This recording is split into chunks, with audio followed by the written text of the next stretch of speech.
Good morning and welcome to Bazaar Morning Call. I am Anuj Singhal. With me, Sonia and Prashant here in studio as we start a brand new week. And as we do that, the one thing that stands out with me watching the weekly action is the correction which has started in global market led by the Nasdaq. If you see Friday, Nasdaq was the one which led. And why is that important? Because that's a market leading index. When the market leading index corrects, you have to take note. There's no big worry on Omicron front yet.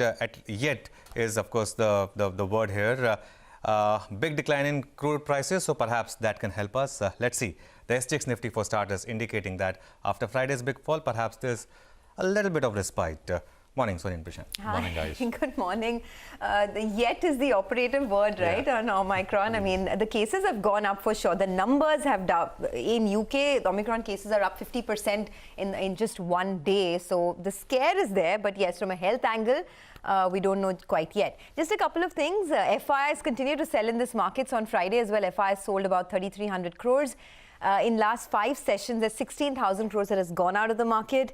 And the Nifty has lost about 700 points between last month and now. So in the last 1 month, it's a 4% slide. There's a big correction in the world of cryptocurrencies as well. So, Anuj, that is a big question. Is this, aside of what's happening with the Omicron variant, is this selling across asset classes, across the globe? And if yes, is this still only a correction in a bull market? I think, Sonia, that's the base case. This correction actually started before Omicron was even known. And that's the point I've been making, that this looks like, one of those market moves, which is a correction in a bull market to 200-day moving average. The price action is suggestive of that, that it's a correction. Global market, especially the developed zone, by the way, is already at 200-day moving average. If you look at the US market, that started it. On Friday, the German index also breached its 200-day moving average. Though in price terms, it's not a lot, about only 6 or 7%, which is what, we have also fallen. The other data point that stood out for me on Friday was that while FIs sold in cash market, they also sold in F&O. So far, they had been selling in cash but buying in futures and options. There was unwinding of 21,000 longs and addition of 6,000 shorts. There's no major put writing at all looking at the FI data, and there's a lot of call writing, 17,200 to 17,500. Now, this is a data which can be read both ways, right? So let's put it simply. The first support is at 17,150, which is what we discussed on Friday as well. And the line in sand is the recent low of 16,780. I mean, if these levels are broken, then I think you make a move towards the 200-day moving average.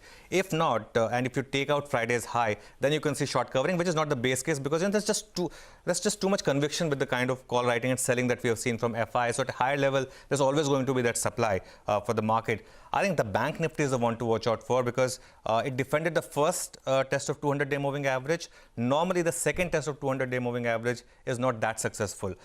Just to put numbers in perspective, 36,200 is what we are at right now. The 200-day moving average is 35,700. And also, of course, this current fall has hit portfolio more than the last fall did, because the broader market has fallen a lot more despite Friday's recovery. Hi, Prashant. Good morning. Morning, guys. I mean, on that Omicron front, on Friday when we signed off and we expected that by this week we will find out more about how worried one should be. I mean, we are none the wiser, right? Yeah. There are no definitive answers, and I think that is the one thing. But although yesterday, on Sunday, Dr. Anthony Fauci, who is, of course, the chief scientist who's been leading the US battle against COVID, has said, it doesn't, I'm paraphrasing here, not quoting, but it doesn't seem as severe. But again, too early to, he himself cautioned that it's too early to say anything conclusively. But we should have some of that data sometime this week, I think. And what I mean is data from vaccine makers like Pfizer, etc., regarding protection against severe disease and hospitalizations. That is all that matters. Not breakthrough infection. The spread of it, of course, is worrying, and how countries respond to it are going to be important. But at the end of the day, if current existing vaccines prevent severity and hospitalization, I think that will do the job. By the way, as expected, the new variant is spreading globally, and you'll continue to hear lots about it. But remember what I said. It's the efficacy of the vaccine which matters. Even as, this new variant spreads, what is important to remember, and Europe is clearly in the throes of a fourth wave of COVID, it is still Delta. It is not this new variant. It's the fourth wave in Europe is still Delta, not this new variant. Anyway, markets globally seem to be in a bit of a retreat fashion. Equities fell on Friday. And I think in what would be a particularly worrying sign for policymakers in terms of interpretation, the US 10-year yield fell to 1.34%. It's the lowest since late September. It's also broken the 100-day moving average on the 10-year. The worry is, I mean, how to interpret it. Is it risk-off because of this new variant worry? Or is the market telling you that growth is slowing down? You know, we get CPI numbers later this week out of the US. It's going to be closer to 6.5%. And is the bond market telling you that growth is slowing? You don't want to be in a slowing growth, high inflation kind of environment. So having said all of that, let's put some focus here on the market. Friday's fall was in large caps, mid caps and small caps actually did quite well.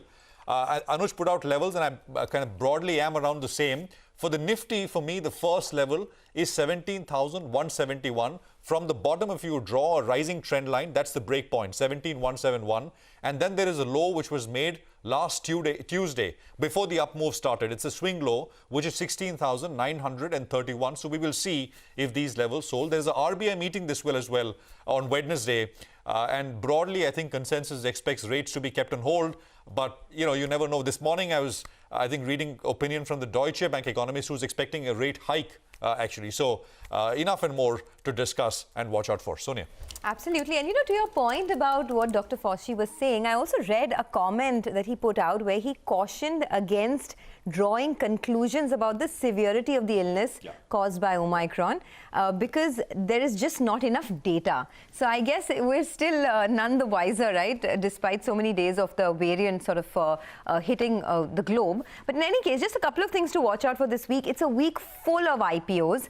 So today you have the Anand Rathi Wealth IPO that closes, and through the course of the week, there are many companies. Tomorrow you have RateGain Travel Technologies, which is a large software provider for travel and hospitality. That IPO opens tomorrow. Then on the 8th, you have a real estate company, Shriram Properties, a Chennai-based real estate company that opens on the 8th.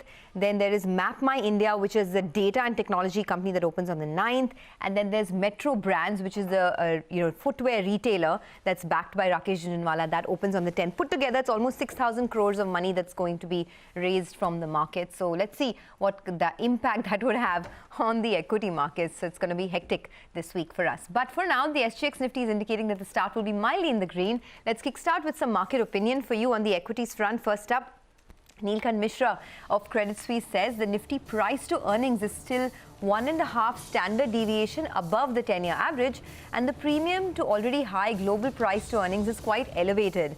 The market upside would depend on the trajectory of FY24 EPS. Credit Suisse prefers domestic cyclicals over global cyclicals. They are overweight on financials, industrials and cement, while they are underweight on IT, metals and discretionary. Let's get you some money market views then. B. Prasanna of ICICI Bank says that continued deterioration in monthly trade deficit to $23 billion in November is a worrying sign, more so when the capital account is also witnessing net FPI outflows from equities. Though moderation in global oil prices, if sustained, may bring some respite, the near-term risk for further rupee depreciation is high. For the trading week, he expects a range of 74.95 to 75.60.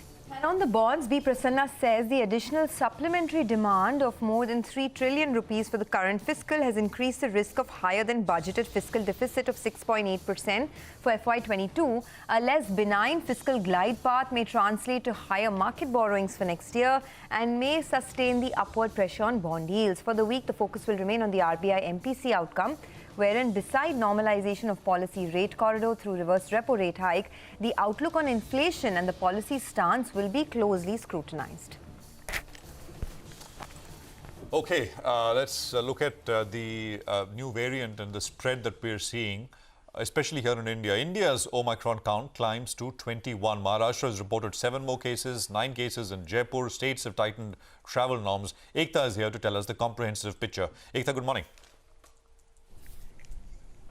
Hi, morning. Well, like you mentioned, there are a total of 21 cases of Omicron in India now, and the breakup is as follows. So 2 cases in Karnataka, 1 case in Gujarat, 8 cases in Maharashtra, 9 cases in Jaipur and 1 case in Delhi. Now, in total, the COVID-19 cases which were reported as of Sunday 10 a.m., which is basically the last 24 hours, Total cases were up around at 8,895, and the active cases fell for the second straight day, so it was down 819 in the last 24 hours. Now, the government on Saturday has written to 5 states as well as the Union Territory of J&K on concerns with regards to their COVID-19 numbers. So that is something to watch out for. And states have tightened travel rules as we have been reporting. So the likes of Maharashtra, Delhi, Goa, Kerala, West Bengal, Karnataka, Tamil Nadu, all of these states have tightened travel norms. Now, the National Technical Advisory Group on Immunization is expected to meet today, and there will be a decision on 1 additional dose of COVID-19 as well as the pediatric vaccine. So these are 2 factors to watch out for. Okay, well, it is something that, we'll keep tracking by the day. Thanks a lot, Ekta, for that. But across the world as well, the Omicron variant has dampened sentiments a bit.